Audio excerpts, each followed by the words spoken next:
Hi everyone, before you dive into the episode, I just wanted to interrupt really quickly. You're gonna dive into this episode and you're gonna hear me call this podcast the Holistic Hustle Podcast. And that is because it used to be the old name of this podcast. And it was an amazing ride. I'm so grateful for the Holistic Hustle Podcast and what it served. But recently I've decided to rebrand the podcast based off the evolution of my own journey, my own story, and where God is calling me to go next. And so now the rebrand, which you may know already, is called Wisdom is Wealth. Didn't want you to be confused, so dive into this episode. They were an amazing episode, amazing guests, amazing insights, and enjoy. And then the word God was so uncomfortable for me. And so, I didn't say it. I said universe, I said source, I said spirit, whatever, like the new age stuff, right? Everything to detract you and to distract you from the actual, the foundation. Hi, I'm Justin Buonamo, and this is Holistic Hustle. Holistic Hustle is doing things for the right reasons, working hard for the right reasons. The healthy balance of what work and progression and accomplishment and success should actually look like.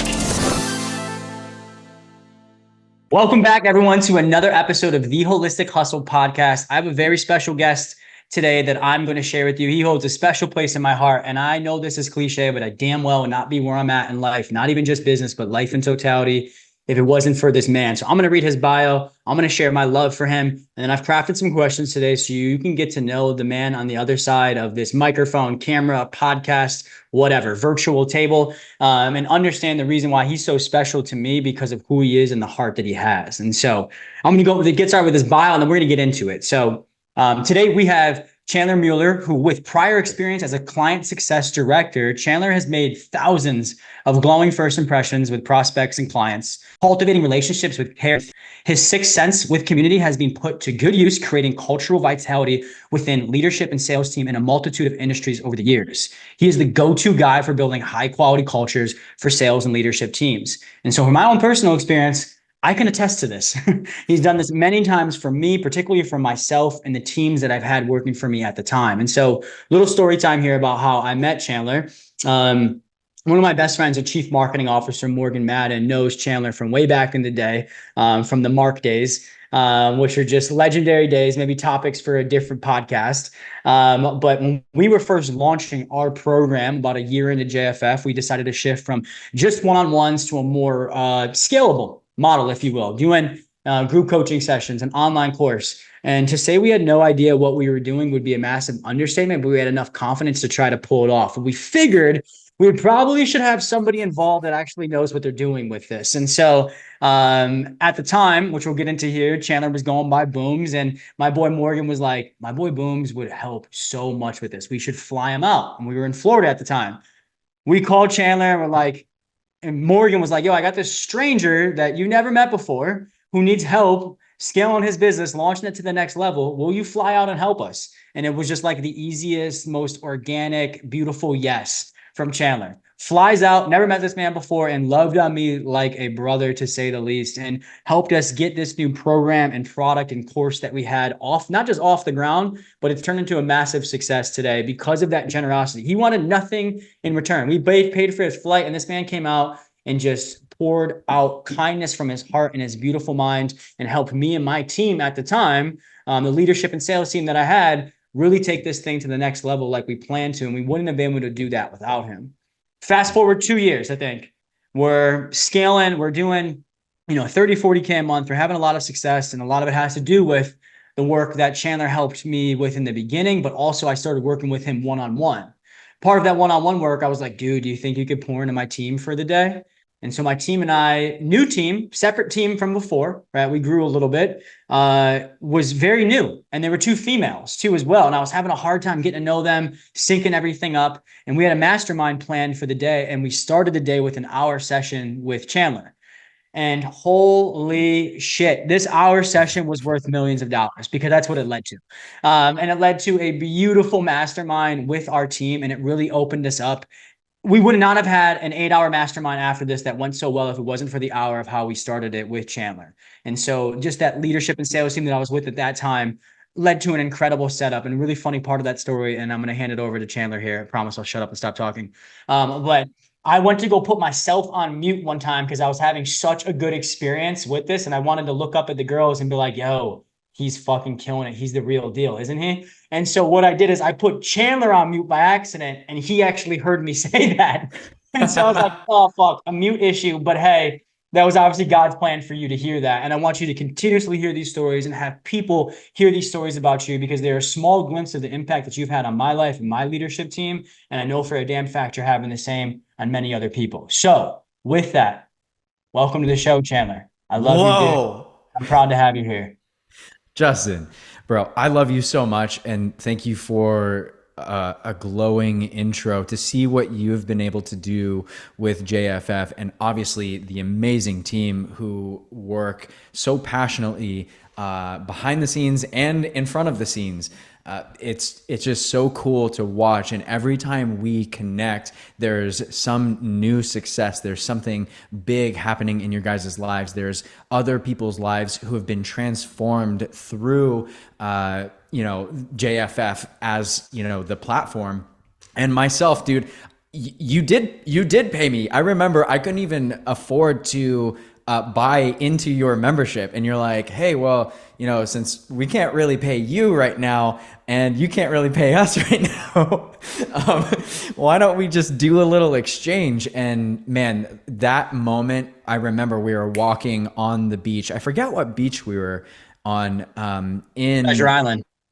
in Florida, and we just had that amazing sunrise session, and that's when the value exchange happened. And dude, it's changed your life, and it's changed my life. I think just knowing you as a human has made me more financially conscious, and so yeah, man, the pleasure's all mine. God put us in the right room at the right time and made us boys for a reason. So I'm really, really excited to be here, bro. Love that, man. And I appreciate you adding on the little bits and pieces to the story. And a big part of that story, I think, is was it four? No, it was 3 years ago today we met. Not today, but within a couple of days here. You came out in the beginning of April, Mm-hmm. 2021.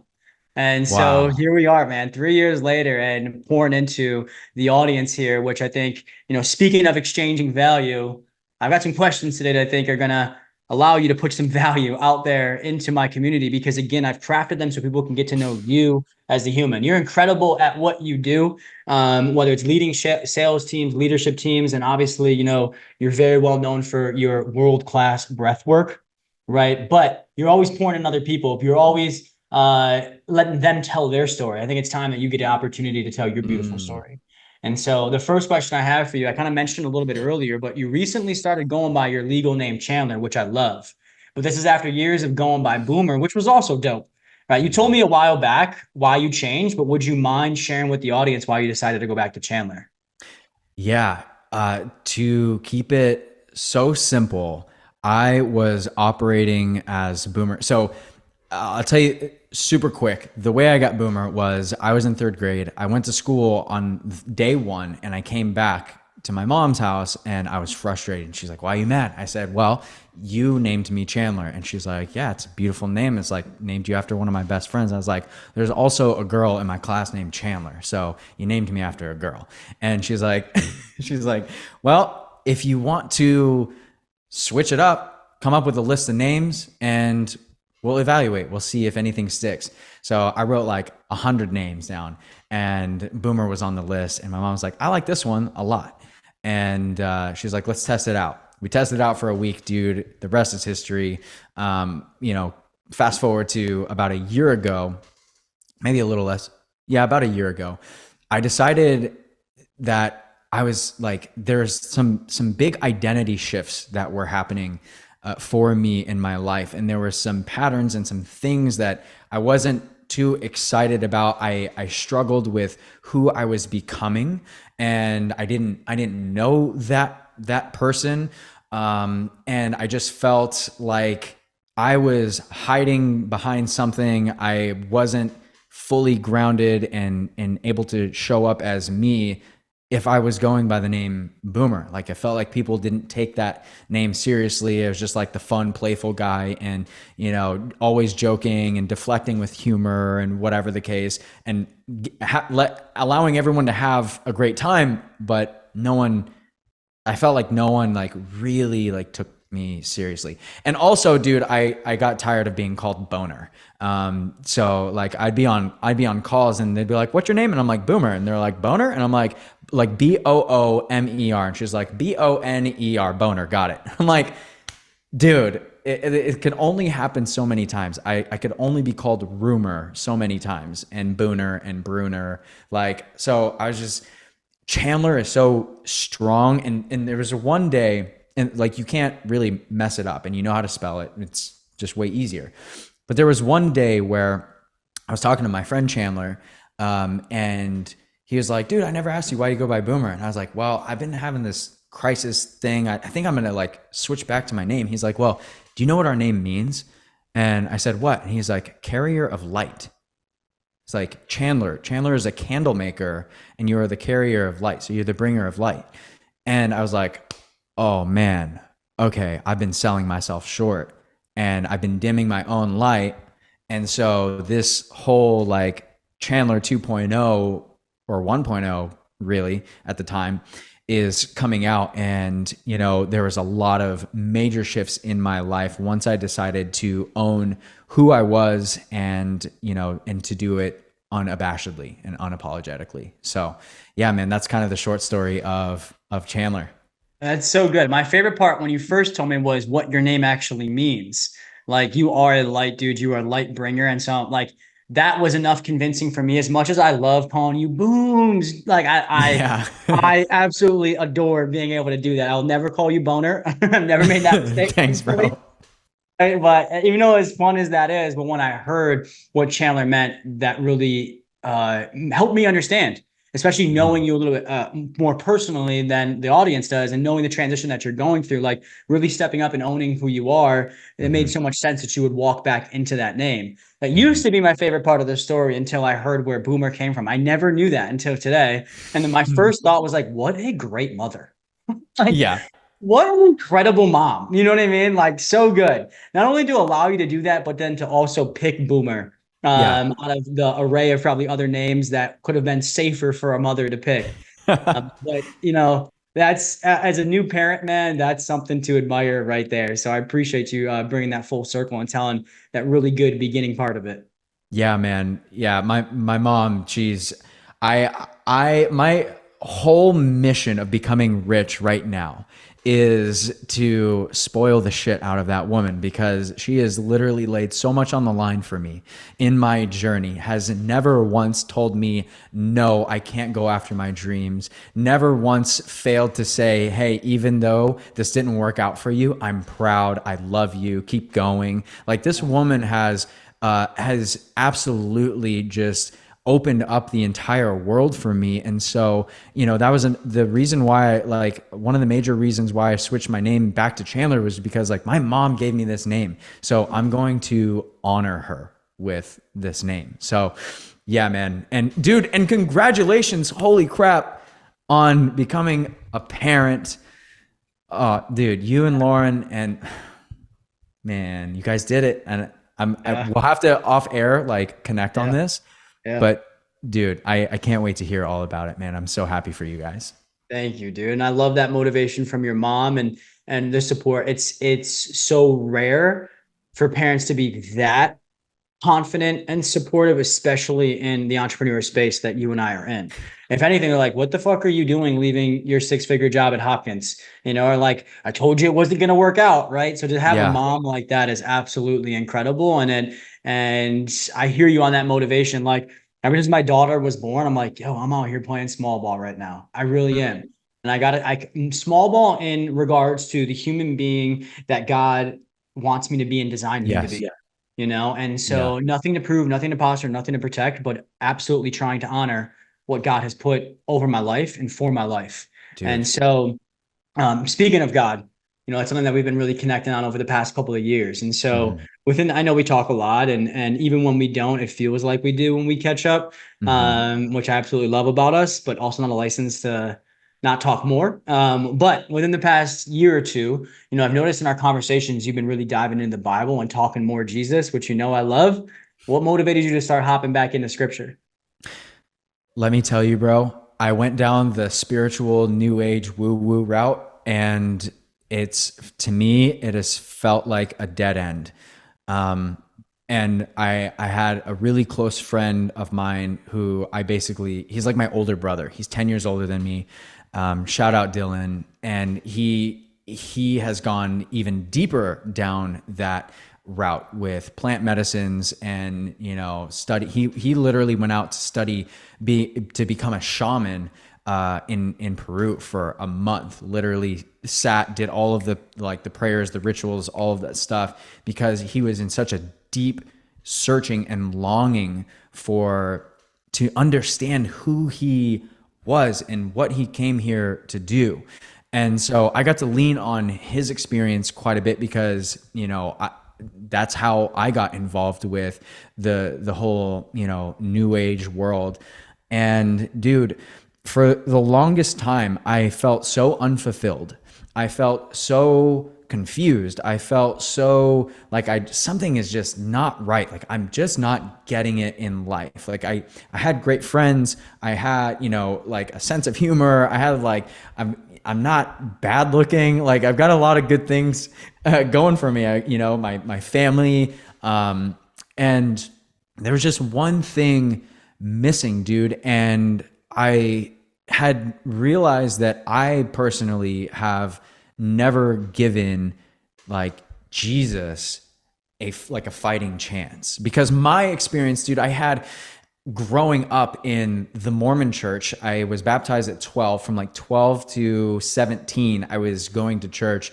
And towards the end of that, like by the time I was 18, I was like, dude, I can't do this anymore. I can't do this church thing, this, Mormon religion, just not for me. And I get it and I respect it, but some things I have questions about, some things don't make sense.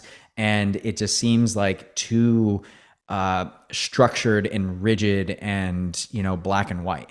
And I feel like a relationship with God is not black and white, right? So, yeah, dude, proceeded to go the next 10 years with having like, I believe in something, I know that there is a God, but like, like it was just conceptual, keeping him at a distance and not really honoring and surrendering and allowing God to lead my life and to step into my heart and to work on my heart and to fortify my heart. I didn't allow that. It was more like, oh, I know God exists and, there's God, source, universe, whatever. And then like the word God was so uncomfortable for me. And so, I didn't say it. I said universe, I said source, I said spirit, whatever, like the new age stuff, right? Everything to detract you and to distract you from the actual, like the foundation, the bedrock, dude. And, one day I had a really difficult day in my relationship, and I hit my knees, dude. And I was like, God, please, now, Jesus, you're welcome. You're welcome here. Please do something, show me something. And I won't forget in this moment, like just because I said, I give my life to you, however I need to show up in this world, whatever message I need to speak, however I need to act, whoever I need to influence, or whatever that looks like, make me your vessel. Please, I'm begging you, I invite you into my heart. And in that same moment, I felt this wave of relief in my body, stillness. And I could take a deep breath and release it. And I knew that something major happened in that moment. And it changed my life, dude. It changed everything. It's improved my mood. It has improved my my outlook on life. I'm having more fun, and I'm putting aside this aspect of me who thought, oh, I just have to work my ass off and I have to do this, and I'm comparing myself to these people, and I'm nobody, I'm not enough. And all of these little bullshit stories that were in my head are now like, I'm a new creation in Christ, and I'm now living my life from that standpoint, knowing that I'm good no matter what. And as long as I keep doing good and I obey as best I can and listen and share and love, then dude, my life is going to be freaking awesome. And I'm so excited for that. It's been a real fun journey. Very difficult. Very difficult getting up to this point. And the difficulty's not over, but now I have a new relationship with difficulty, with complexity, because I know that every situation is being used as a tool to mold me into the man that will one day lead a family, that will lead a fat business, that will lead, others to their own internal sovereignty and freedom of mind, body, and spirit. And that is what I'm after. So like you said, I realized I was playing small, and now I'm like, oh shit, I'm cool with hanging out with the sheep in the field until God's like, yo, you're ready to fight Goliath. You're in. I've been preparing you for this moment. You've been fighting wolves, you've been fighting bears, and you've been protecting your herd. Now it's time to like get in the big leagues and go. And you're going to do so, and you're going to conquer this giant without a freaking tremor in your body.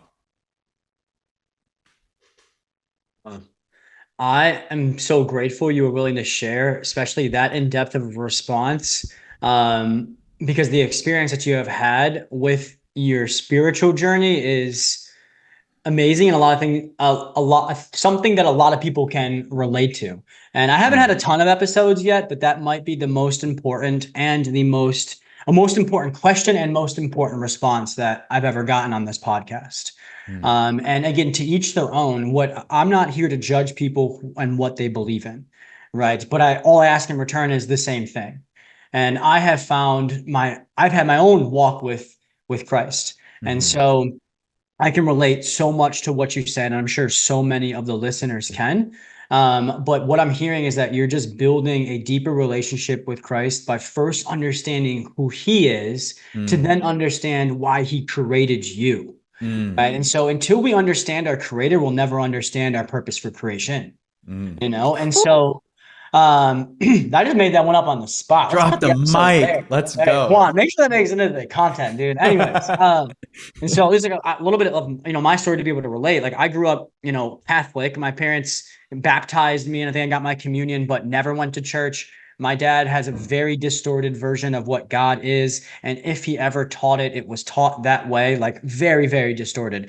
My mom grew up in Catholic schools, has a decent understanding of the Bible, but unfortunately just was never like pushed in a good way on us growing up. And so grew up Catholic, if you will, but like completely distorted version of who God was and what it meant to be a Catholic or a Christian, right?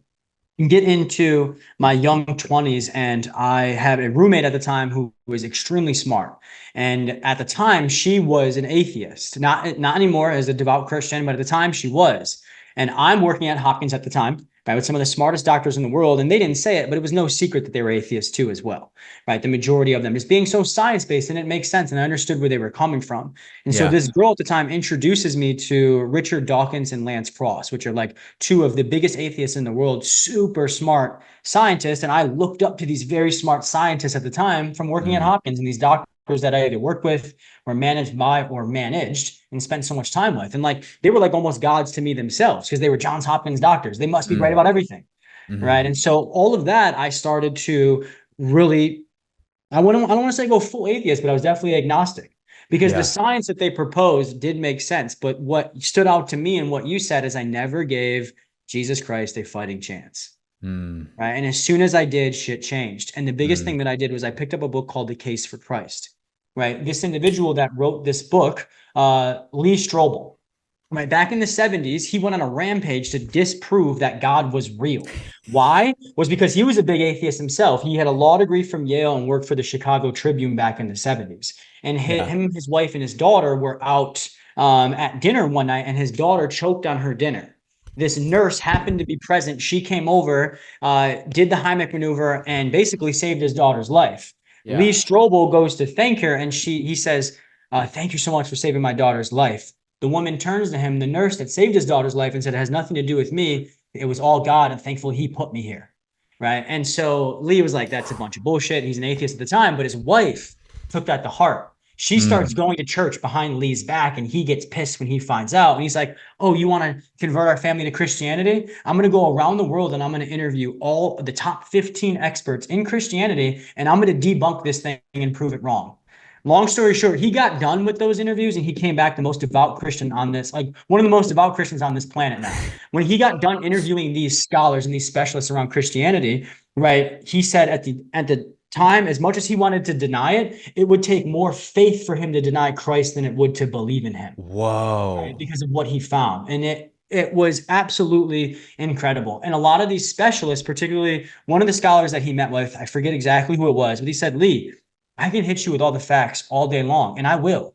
My biggest piece of advice to you is go put it into play into your life and then see the results, and I guarantee you'll be convinced. And that was you on your knees that one day, welcoming Jesus and God into your life, right? I hate to say Jesus and God, same thing, right? Welcoming them into your life, right? I surrender, right? Because God will let you stray as long as he'll let you stray to prove a point. God will go a long way to prove a point. If that means going through pain, watching you stray, right? Just so you can come to a point where you surrender and say, I give up, God, I give this over to you.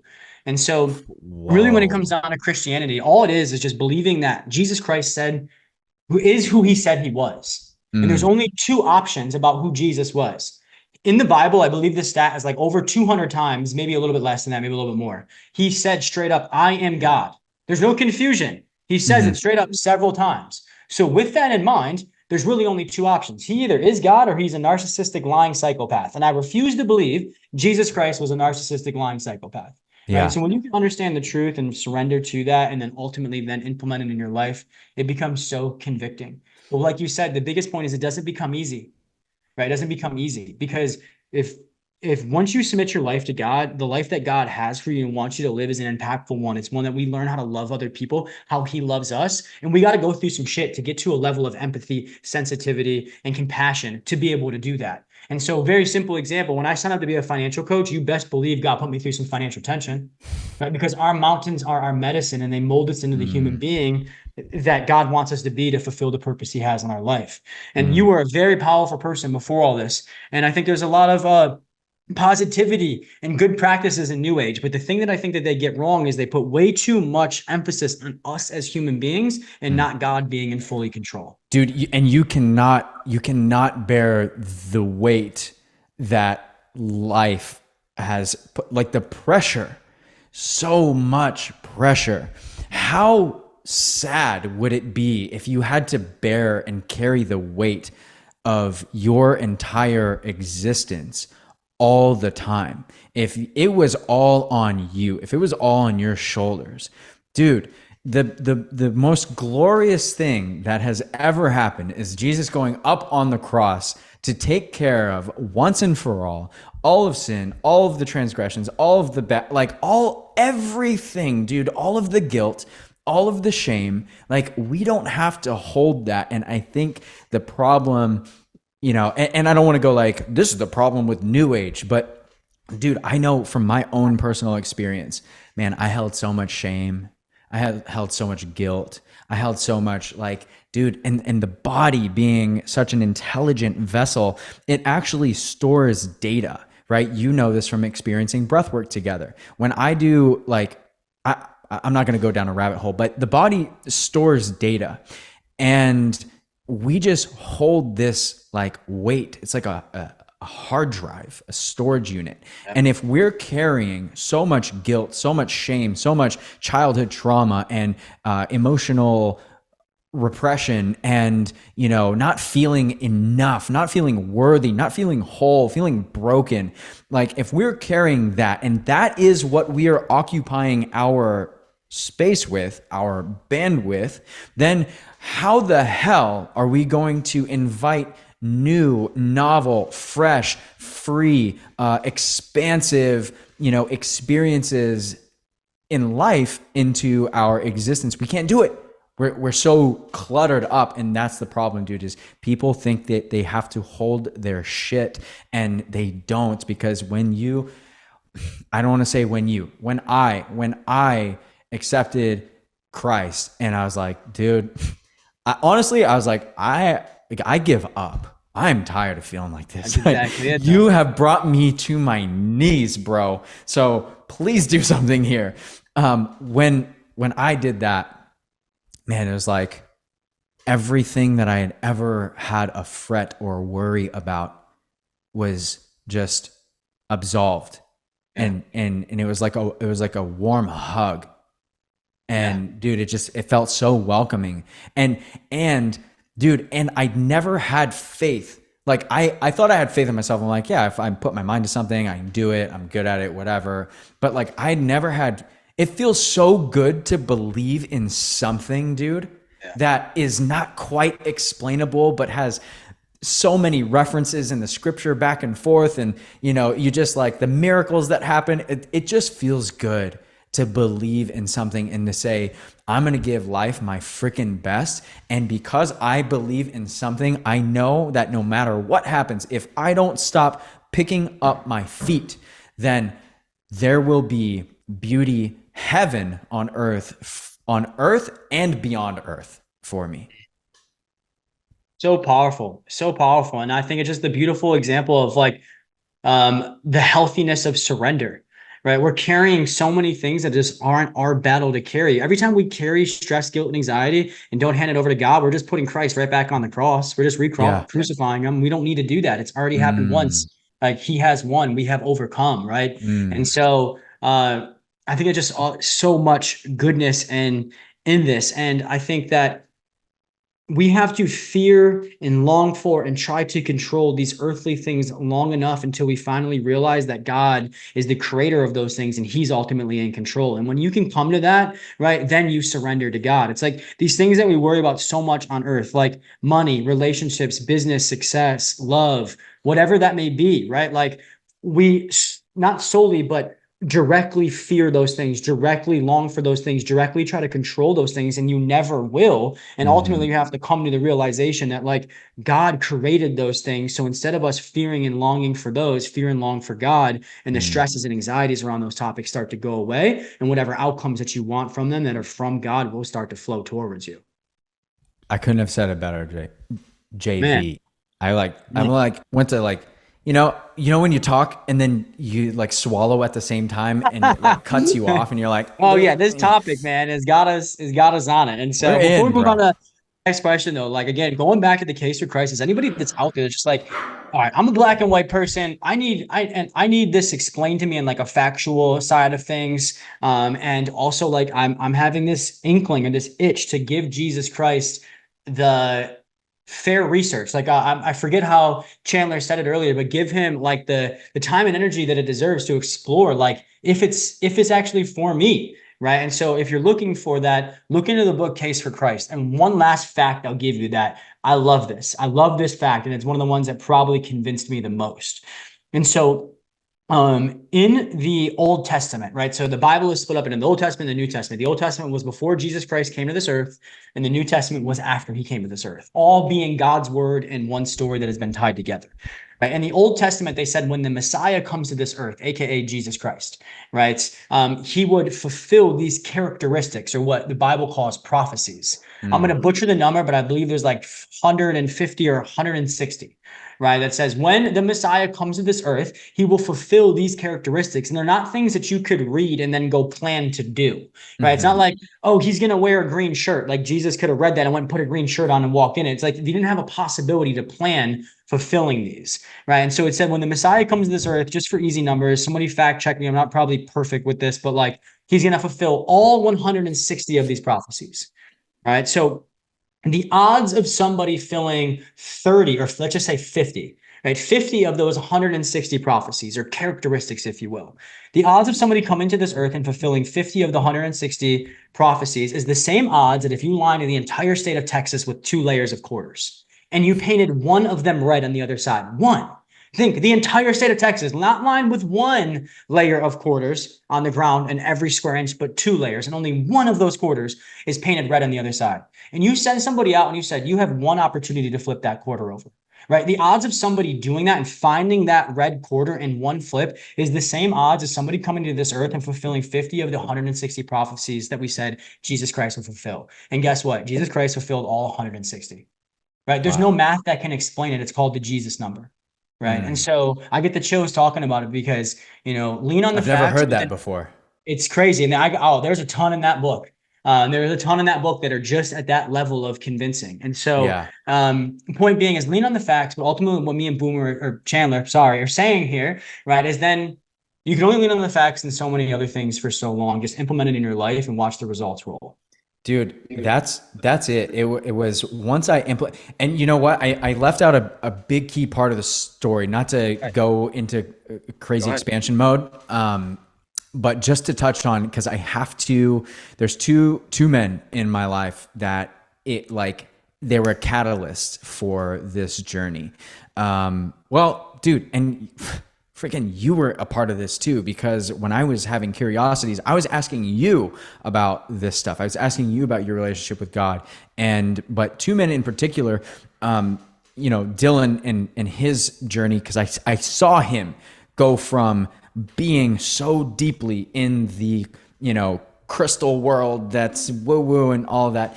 And then just straight, just like a freaking sharpened edge, dude.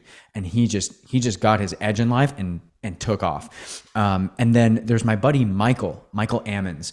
And Michael invited me, and we were going through some very, very, very difficult stuff in parallel. Like when we came together, our lives were virtually the same, and minus a few different key components. And we really supported ourselves, and he found God and was like leaning super into this. He's like, I realized I can't do it all on my own. And so what else am I gonna, have on my side or on my team than, this greater power? And I remembered he invited me on a hike. We went on this hike in Piestewa Mountain in Phoenix, Arizona.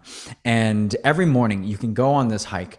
And at sunrise, there is a man who stands at the top of the edge of the cliff at the summit, and he plays his Native American flute, plays a drum. He does this hike every single day, regardless of the temperature, if it's 115, regardless of whether it's raining, and he welcomes in the new day.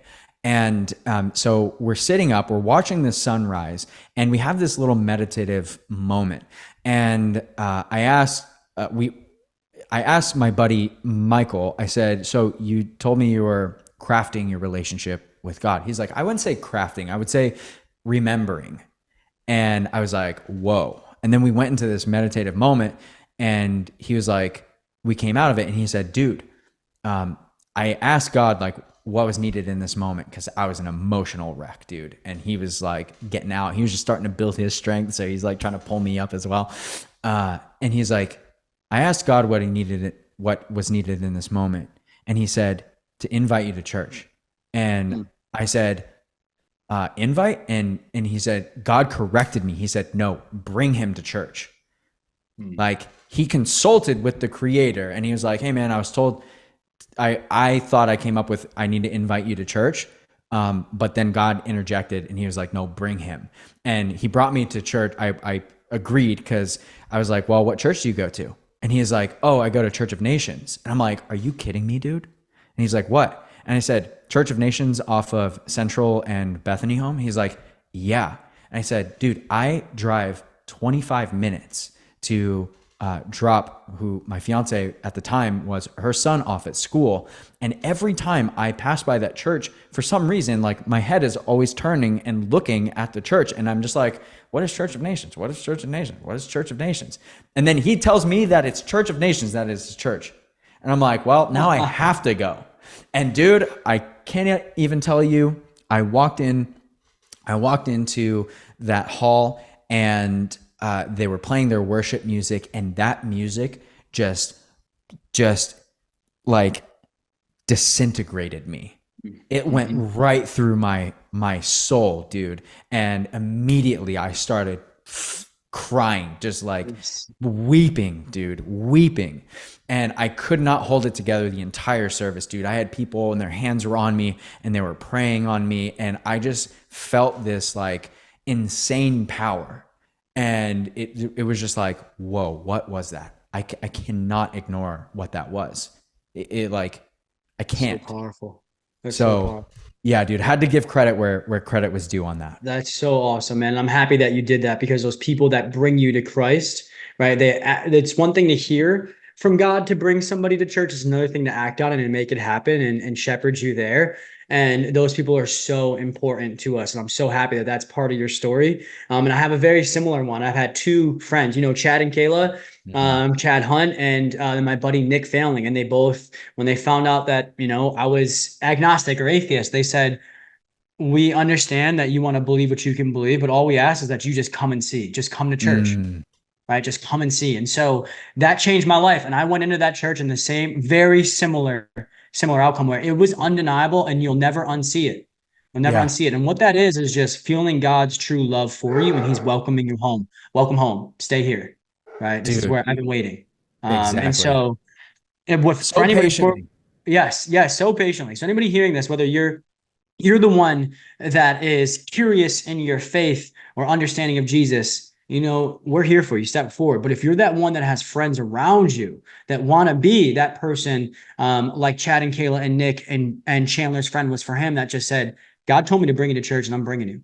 Be that person, right? Be that person. Somebody, if not many people, are waiting on you to be that person. And so anyways, this is what I'm getting juiced up about, and I love this, and I'm very proud of you. And I know that we talk a ton of life all the time. Every time we connect, it's always like this, but this is just that one layer deeper. And I'm super proud of you, and I love you, and I know who you are, and I know you've went through some tough times recently, but it's pretty obvious that God is just molding you, and I want you to be proud of yourself for the Mm, things that you've overcome and the things that you're working through, and the human being that you are. And so mm. to reaffirm that, man, share with the audience one thing that you're proud of yourself for lately. I love myself. Amen. I love myself. I love myself. I haven't always loved myself. Wow. Right there with you. Right there with you. I'm sure everyone in the audience is too. That is what I'm most proud of, dude. Thank you I for sharing that. know, dude, my pleasure. I know that this is all going to end. And if I'm suffering, if I'm needlessly suffering, then I am wasting the most beautiful gift of life. Now, I'm not saying that there won't be suffering because there will be suffering. I'm not looking forward to the suffering, but I know it's essential. Yep. I'm I I have come to the point of where I will not suffer unless I absolutely have to suffer. I just won't do it, dude. I don't accept it. I don't tolerate it. Yeah. And Yeah. and I'm allowing that to bleed into the rest of my life, dude. I'm tired of suffering from inconsistency. I'm tired of suffering from not having money to invest back into. Now what I want to do is just like invest back into God's kingdom, dude. I want to get all this money and I want to give it right friggin' back, dude. And I just want to play this abundance game and I want to do so purely and as best as I can. And I know that my downfalls and the old identity and mental paradigm subscription, whatever, dude, that I used to have is not serving me and it would not serve anybody else, dude. So I am proud of myself for not suffering anytime that I don't absolutely have to. So good. And like excuse me, there's a necessary amount of suffering that God wants us to go through, but anything additional to that is in many ways unnecessary. We're signing ourselves up for it from what you said, from a lack of inconsistency. Mm-hmm. And so, or whatever that may be. And so, just because God wants us to suffer to develop us from time to time, or more so give us tension. I don't want to say suffer, but like the tension, and you will suffer in tension, right? Mhm. But I never want to go through tension, but I always want the outcomes that tension offers. And so Mm. it's not like the most desirable thing in the world, but also there is some necessary required suffering to go through. But then that's where it becomes confusing, because then sometimes it's just like a license for people to keep suffering.